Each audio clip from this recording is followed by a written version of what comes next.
যদি কোনোবা কৰ্মচাৰীৰ বিমান দুৰ্ঘটনাত মৃত্যু হয় তাৰ বাবে তেওঁলোকে পৰিয়ালে 2 কোটি টকাৰ বীমা লাভ কৰিব। যদি দুৰ্ঘটনা হয় বিশেষকৈ মটৰ গাড়ী এক্সিডেন্ট বা আন দুৰ্ঘটনাজনিত যিটো নেচাৰেল নহয় বেমাৰ আজাৰ নহয় যিটো দুৰ্ঘটনাত মৃত্যু বুলি আমি যাক কওঁ দুৰ্ঘটনাত মৃত্যু হলে 1 কোটি টকাৰ বীমা লাভ কৰিব। যদি এক্সিডেন্টৰ ফলত পাৰ্মানেন্ট ডিজেবিলিটি হয় ডিজেবিলিটিৰ পৰিমাণ অনুসৰি আপ টু 1 crore তেওঁলোকে বীমা লাভ কৰিব। আৰু যদি আংশিক অক্ষমতা হয় যিটো ডিজেবিলিটি পাৰ্মানেন্ট ডিজেবিলিটি কিন্তু আংশিক হয় তেতিয়া 80 লাখ টকা পৰ্যন্ত। আৰু নৰ্মেল ডেথ হলেও যত নেকি আমাৰ যিকোনো কাৰণত বেমাৰ আজাৰত মৃত্যু হলেও আমি 10 লাখ টকাৰ এটা ইন্স্যুৰেন্স প্ৰিমিয়াম লাভ কৰিম। সাধাৰণতে আমি গ্ৰেচুইটি দিওঁ এইটো গ্ৰেচুইটিৰ লগত এটা অতিৰিক্ত 10 লাখ টকা আমি বেমাৰ আজাৰ হৈ মৃত্যু হলেও আমি পাব পাৰিম।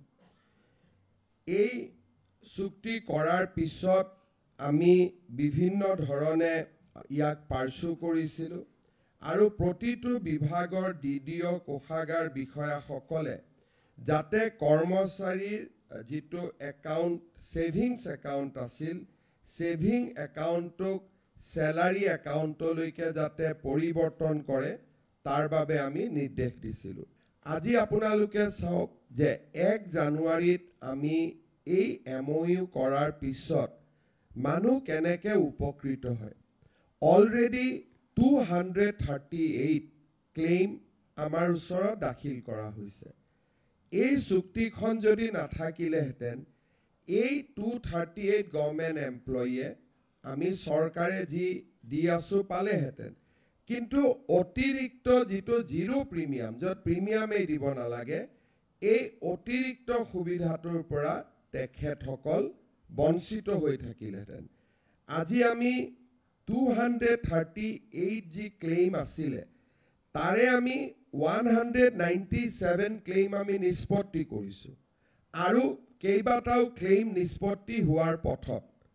মই আমাৰ বিত্ত বিভাগক কৈছিলো যে আমি প্ৰত্যেক জিলাতে এখন বা দুখন চেক আমি চেৰিমনিয়াছলি দিব লাগে যাতে কৰ্মচাৰীসকলৰ মাজত এই আঁচনিটোৰ বহল প্ৰচাৰ হয়।